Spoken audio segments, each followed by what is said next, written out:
예, 주말 증시 브리핑 시작하겠습니다. 미증시 움직인 내용들 중심으로 살펴보면 미증시 오늘 1.3%, S&P 500 기준으로 보면 1.3% 빠졌는데요. 오늘 종가는 특이했습니다. 저점과 고점을 연결했던 딱 절반값. 이게 이제 4,231인데 거의 절반 정도로 끝났거든요. 근데 어쨌든 낙폭 자체가 컸잖아요. 이렇게 이제 많이 빠졌던 이유를 살펴보면 시가총액 상위 쪽에서 우선 살펴보면 되죠. 시가총액 상위 일명 이제 빅테크로 불리우는 종목들 중에서 S&P 500 지수 1.3%보다 덜 빠진 종목이 없었거든요. 그러니까 대체로 보면 오늘 만기였다. 만기여서 대형주 쪽 빅테크 종목들 쪽에 매도가 좀 많이 몰렸고 이게 오늘 시장을 끌어내린 첫 번째 이유였다. 이게 이제 첫 번째로 볼 수 있겠고요. 그 다음에 이제 볼 수 있는 거는 연준 인사들의 센 발언들.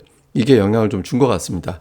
리치먼드 연은 총재가 인플레이션 억제 위해서 필요한 조치 취할 거다 이런 이야기 했는데 원론적인 얘기긴 했거든요.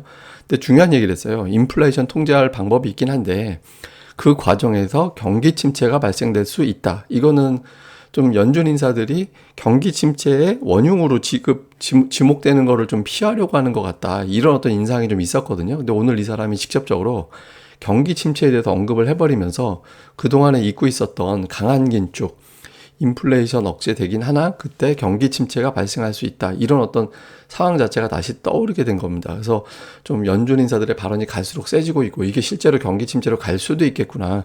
이런 어떤 투자자들의 경계감을 불러오는 그런 상황이 이제 만들어진 거죠. 그리고 이제 또 하나의 어떤 충격적인 지표가 나온 게 이게 독일 생산자 물가지수 추이거든요. 그런데 이 수치가 전월 대비 5.3%, 전년 대비 37.2%. 보통 전년 대비 5% 나와도 어마어마한 수치거든요. 근데 전월 대비 5%가 넘게 나오고 전년 대비는 37%가 나온 거예요. 뭐 천연가스 이런 게 막 200% 올라가고 에너지 가격이 100% 전체적으로 급등을 한 게 이제 주요 이유로 이제 지목이 됐는데 어쨌든 독일의 생산자 물가 지수가 급등을 하면서 독일의 채권 금리가 급등을 하고 그러면서 미국 금리를 또 끌어올리는 그런 역할을 했거든요. 그래서 금리가 올라가면 그러면 또 기술주들, 성장주들 매도 물량 많이 나오게 되잖아요. 그래서 이제 물가 지표에 놀라면서 또 강한 긴축, 금리 올라가고 이것 때문에 또 기술주, 성장주 쪽에 매도가 증가하고 이것도 이제 투자자들에게 좀 고민을 주는 그런 사안이 됐습니다. 그리고 이제 또 하나는 9월의 증시가 좀 약했다라는 통계 그런 게 좀 있거든요. 그러니까 확률적으로 보면 9월에 이제 올라갈 확률보다 내려갈 확률이 조금 더 이제 높았다라는 거고 실제로 이제 1월부터 12월을 쫙 펼쳐놓고 봤더니 9월이 상대적으로 약했다. 이제 보통 이제 2월하고 5월이 약보합 정도로 진행이 됐고 9월이 가장 많이 빠졌다라는 겁니다. 근데 이 통계가 안 맞을 거야. 이런 주장도 있어요. 왜냐하면 여기 표를 딱 보듯이 4월하고 6월이 제일 강했잖아요. 근데 4월하고 6월이 올해 들어서 8% 빠졌거든요. 그러니까 제일 강하다라고 얘기했던 때 오히려 크게 빠졌기 때문에 이 통계는 의미가 없다라는 주장도 있긴 한데 어쨌든 과거 사례로 볼 때 9월에 시장이 빠졌으니 이번에도 빠지겠지? 그러니까 미리 주식을 파는 게 낫지 않을까? 또는 적어도 빠졌을 때 매수는 못하겠다. 이런 정서가 도는 것도 시장이 좀 약했던 그런 이유가 아니었나 이런 어떤 주장도 있습니다. 그 다음에 이제 요건 뭐냐면 제가 이제 자막은 잘못 넣었는데 이거 코스피가 아니고 공매도인데요. 일종의 이제 하락 쪽 배팅, 그러니까 일종의 공매도가 이제 어떤 주간 단위로 어떤 추이를 보였는지인데 많이 늘어나고 있다라는 거예요. 하락 쪽 배팅이 좀 늘어나고 있어서 혹시 공매도 세력들이 부활하기 시작한 거 아닌가 이런 주장이 있거든요. 그러니까 이번 주 들어서 공매도 세력들이 활성화가 되고 그게 시장을 4주 연속 올라갔던 시장 흐름을 끊었던 것 같다. 그럼 공매도가 왜 활성화됐을까? 이제 200일선 정도까지 올라와 버렸고 그리고 뚜렷한 호재 없이 200일선 돌파하기는 쉽지 않아 보이고 그리고 이제 여러 가지 어떤 달러화의 강세라든가 인플레이션이라든가 연준 인사들의 강한 발언이라든가 이런 걸 종합해 볼 때 상승은 여기까지로 마무리 이런 어떤 정서가 투자자들에게 좀 어필이 돼서 공매도 세력들이 좀 활성화된 것 같다. 그러니까 이런 어떤 내용들이 나왔던 것 같습니다. 근데 이제 시장에서는 그래도 낙관론도 일부 있습니다. 이제 통계 자료 여러 가지 등장을 하고 있는데 이건 이제 어떤 통계냐면 S&P 500에 속한 종목군들 90% 이상이 51선 위에 머물러 있을 경우 그 90% 이상의 종목이 51선 위로 올라가 있는 타이밍에 그 이후에 어떤 흐름을 봤더니 3, 6, 12개월 후에 주식시장이 올라갈 확률이 높았다라는 거예요. 그러니까 보시면 확률적으로 보면 3개월, 6개월, 12개월 후인데 시장이 올라가 있는 경우가 훨씬 더 많았잖아요. 확률적으로 볼 때. 그래서 좀 시장이 그래도 뭐 상승이 꺾였다라기보다는 좀 쉬어가는 거 아닌가? 그러니까 이런 주장이 있고요. 반대되는 통계도 있습니다. 이건 뭐냐면 경기 선행 지수가 연속적으로 하락을 했을 때 연속 몇 달 연속 하락했는지 이걸 갖다가 이제 보여주는 건데 그러니까 대체로 5개월 이상 하락한 경우에는 이게 이제 회색선이 경기 침체거든요. 그러니까 회색선으로 진입했다. 그러니까 5개월 이상 하락하면 경기 침체로 이어질 확률이 높았다.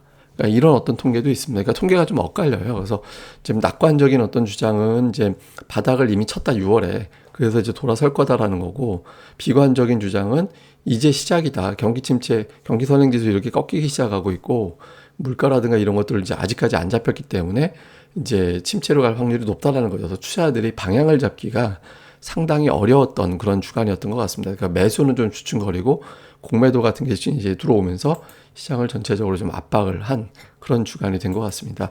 뭐 연준 인사들 포함해서 이제 방송 내용 정리를 해보면 연준 인사들의 발언은 앞으로도 계속 세질 것 같아요. 예, 왜냐하면 이제 이게 시장이 눈치 없다 이렇게 생각할 거거든요. 이게 왜 증시가 지금 올라가지? 금리 인하 얘기한 적이 없는데 지금 벌써부터 시장은 금리 인하가 내년에 되고 말고 막 이렇게 난리가 났잖아요. 근데 사실은 금리 인하보다는 올려놓고 동결 상태가 유지되는 게 현실적이라고 봐야 되거든요. 근데 지금 인하 쪽을 자꾸 이야기하니까 연준 인사들이 일부러 발언을 조금 더 세게 할 가능성이 있어 보이고요. 다음에 이제 좀 불편한 거는 달러 인덱스. 다른 거는 뭐 그러려니 하겠는데 달러 값이 계속 올라가게 되면 주식보다는 자꾸 현금화 쪽에 어떤 반응들이 생길 수 있거든요. 이런 것들은 좀 부담이 되죠. 그래서 달러화는 제가 잠시 후에 표로 보여드리겠지만 가장 불편한 재료, 다음 주에 좀 안정되는 게 되게 중요하고요. 그리고 이 과정에서 인플레이션에 대한 주목도가 높아졌는데 이거 결국엔 국제유가 봐야 됩니다. 그러니까 유가가 90달러 전후에서 아직까지는 이제 크게 올라가진 않았는데 다음 주에 유가까지 올라가지면 시장이 생각했던 거 이상으로 빠질 수도 있거든요. 그래서 다음 주에 국제유가의 추이 주목을 좀 해봐야 될 것 같습니다. 근데 어쨌든 지금 시장이 그래도 그나마 좀 버텼던 건 이번 주에도 외국인들이 매수를 했잖아요. 그러니까 미국계 외국인들이기 때문에 매수를 했다라는 거죠. 근데 달러가 더 올라간다라고 생각을 해버리면 미국계 외국인들이 버틸 수 있을까? 이런 어떤 의구심이 생길 수 있거든요. 그래서 이번 주에 이제 외국인 투자자들이 환율이 그래도 피크일 거야 라고 생각을 하고 매수를 계속 해줄지 아니면 여기서 원달러 환율이 더 치고 올라가 버리면서 미국계까지 돌아설지 환율과 유가의 흐름이 상당히 중요하다 이렇게 봐야 될 것 같습니다. 실제로 달러 인덱스 보면 이제 이번 주에 2.45% 올랐거든요. 그러니까 2020년 4월 그러니까 코로나 직후에 그때 주간 단위 그때 이후에 최대폭으로 올랐어요. 한 주간 보면 물론 이제 올해 고점보다는 아직까지는 낮긴 하지만 주간 상승폭으로는 최대치로 올라가서 이게 상당히 좀 좋지 않은 신호가 될 수 있고 이렇게 되면 원달러 환율도 1335원까지 금요일 종가보다 지금 더 올라가 있는 상태거든요. 그러니까 장기 추세선이 상당히 안 좋아요. 그러니까 저점을 연결하는 추세선도 그렇고 고점을 연결하는 추세선도 더 이상 올라가면 안 되는 자리까지 와버렸거든요. 이거 뚫고 나가버리면 이상해집니다. 그래서 이제 환율이 안정되는지가 상당히 중요하다 이렇게 볼 수 있겠고요. 그다음에 또 하나는 이제 코스닥 ADR인데 제가 ADR을 계속 말씀드렸잖아요. 더 이상 상승 종목이 압도하기는 현실적으로 좀 어려운 위치다. 그래서 제한적인 종목 장세가 나올 수밖에 없다라고 말씀을 드렸는데 지금 코스닥 ADR이 어쨌든 100 이하로 내려와서 90대로 떨어졌거든요. 그러니까 이번 주에 더 떨어질 가능성이 높은데 그래서 어쩌면 이번 주 중후반 정도 되면 이게 75가 과매도니까 코스피는 80, 코스닥은 75가 과매도니까 이번 주 중후반 정도 조금 매물이 계속 나와서 그렇게 된다라면 이제 중후반 넘어갔을 때는 이제 종목들별로 과매도는 이제 거의 다 해소가 되고 오히려 과매수는 해소가 되고 과매도로 빠질 수도 있을 것 같습니다. 그래서 이번 주는 이제 조금 다음 주는 그러니까 주 초보다는 이제 주 후반을 조금 노려보는 그게 좀 현실적이지 않을까? 아직까지는 제한적인 종목 장세. 근데 주 초반 중반을 넘어가게 된다라면 상승 시도하는 종목이 오히려 늘어날 가능성은 있어 보인다 정도로 우리가 플랜을 짜놓고 그때 이제 벌어지는 상황을 보면서 우리가 이제 가늠을 해봐야 될 것 같고요. 그런 내용은 제가 또 계속해서 방송을 통해서 내용을 전달해 드리도록 하겠습니다. 그리고 뭐 주말에도 제가 관련된 데이터는 계속 올려드릴 테니까 네이버에서 고릴라 리서치라고 검색을 해주시면 또 카페에 오실 수 있으니까 또 카페에 오시고 많은 자료들 또 같이 또 공유해 주시면 좋을 것 같습니다.